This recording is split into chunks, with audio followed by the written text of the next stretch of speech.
ഇന്ന് നമുക്ക് കപ്പയുടെ കൂടെ കഴിക്കാൻ പറ്റിയ നല്ല അടിപൊളിയായിട്ടുള്ളൊരു മത്തി വറ്റിച്ചതിൻ്റെ റെസിപ്പി നോക്കിയാലോ. അപ്പോൾ അതിന് വേണ്ടിയിട്ടുള്ള കാര്യങ്ങൾ എന്തൊക്കെയാണ് വേണ്ടതെന്ന് നോക്കാവേ. കുറച്ച് അധികം കൊച്ചുള്ളി എടുത്തിട്ടുണ്ട്, 2-3 അല്ലി വെളുത്തുള്ളി, ഒരു പിടി കാന്താരി മുളക് എടുത്തിട്ടുണ്ട്. മുളക് പൊടി ചേർക്കുന്നില്ല കേട്ടോ ഇതിൽ, നമ്മൾ മുളക് പൊടി ചേർക്കത്തേ ഇല്ല. അതുകൊണ്ടാണ് കുറച്ചധികം തന്നെ കാന്താരി മുളക് എടുത്തിട്ടുള്ളത്. കാന്താരി മുളക് കുറച്ചെടുത്തിട്ട് കുറച്ച് പച്ച കുരുമുളകും കൂടെ എടുത്തു കഴിഞ്ഞാലും സൂപ്പറാണ്. ഞാനിവിടെ കാന്താരി മുളക് മാത്രം വെച്ചിട്ടുള്ള പ്രയോഗമാണ് കേട്ടോ. അപ്പോൾ ഇത് മൂന്നും കൂടി ഇടികല്ലിൽ ഇട്ടിട്ട് ഒന്ന് ചതച്ചെടുക്കുന്നുണ്ട്. ഒരുപാടൊന്ന് ചതഞ്ഞ് പോകേണ്ട ആവശ്യമില്ല കേട്ടോ, ജസ്റ്റ് ഒന്ന് കുത്തിയെടുത്താൽ മാത്രം മതി. നമ്മൾ കഴുകി വൃത്തിയാക്കി വെച്ചിട്ടുള്ള ചാളയിലേക്ക് ഇട്ട് കൊടുക്കുന്നുണ്ട് കേട്ടോ. കുഞ്ഞ് ചാളയാണ് ഇതൊരു ബെസ്റ്റ്.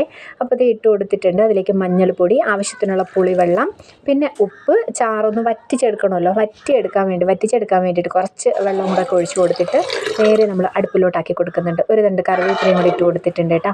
അപ്പോൾ ഒന്ന് വറ്റി നല്ല രീതിയിൽ ആ ഒരു നെയ്യൊക്കെ ഒന്ന് തെളിഞ്ഞ് വരുന്ന സമയത്ത് കുറച്ച് പച്ച വെളിച്ചെണ്ണയും കൂടെ ഒഴിച്ച് കൊടുത്ത് കഴിഞ്ഞ് കപ്പയും കൂട്ടി അടിക്കാൻ വേറെ ഒന്നും വേണ്ട കേട്ടോ. അപ്പോൾ ഇത്രയേ ഉള്ളൂ. ഇഷ്ടപ്പെട്ടാൽ ലൈക്ക് ചെയ്യണേ.